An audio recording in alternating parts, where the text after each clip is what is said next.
Ziguinchor, dans la région sud du Sénégal, d'où je vous appelle. Voilà. En ligne avec nous, Onesphore Sematumba, bonjour. Bonjour, bonjour Chantal. Vous êtes analyste pour la région des Grands Lacs à l'International Crisis Group.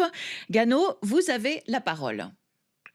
Oui, j'ai deux questions sur le sujet. Le ministère des Affaires étrangères roumain a annoncé le décès de deux mercenaires roumains dans l'est de la République démocratique du Congo.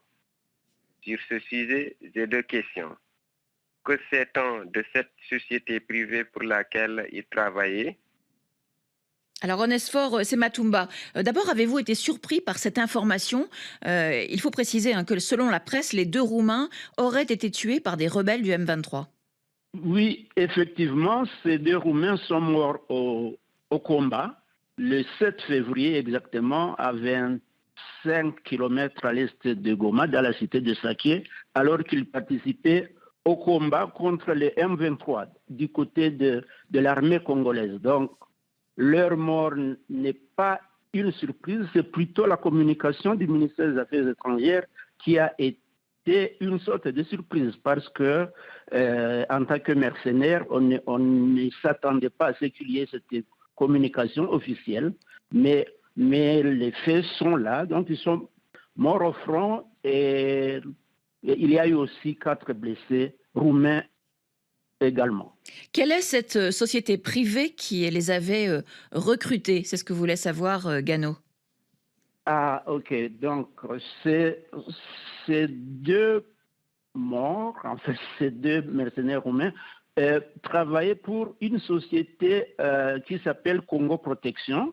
C'est une société locale, mais qui opère avec un grand mercenaire, un ancien de la Légion étrangère française d'origine roumaine qui s'appelle Horacio Potra. Il est très très bien connu.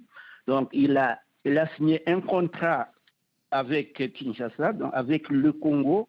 C'est un contrat d'instruction, de formation et d'appui à l'armée congolaise. Donc il a quelques centaines d'hommes déployés essentiellement au Nord Kivu, mais vous comprenez qu'au-delà de la mission d'instruction et d'appui, les hommes participent aussi au combat aux côtés de l'armée congolaise. Donc, quand Félix Tshisekedi affirme qu'il s'agit de coachs et non de mercenaires, c'est de la langue de bois? C'est plutôt des coachs joueurs, si vous me permettez. Des coachs joueurs? Ils coachent, oui, ils coachent, mais ils entrent aussi sur le terrain. Donc, ce n'est pas vraiment que des coachs. D'accord. Gano, vous avez d'autres questions pour Onesphore Sematumba? Oui, la deuxième question, a-t-on connaissance d'autres sociétés privées présentes sur le sol congolais? Si oui, pour quelles raisons ont-elles été appelées en RDC? Onesphore. Ah oui, bien sûr. Il y a une autre société très, très proche de celle de Horacio Potra, c'est la société Agemira, qui, elle, est dirigée par un Français de souche qui s'appelle Olivier Bazin, qu'on appelle couramment Colonel Mario. Donc, c'est un ancien gendarme français converti dans la vente des équipements militaires, la vente et la maintenance. Et donc, lui, il a signé un contrat pour s'occuper de la maintenance de la flotte de l'armée congolaise. Ce n'est pas beaucoup de choses.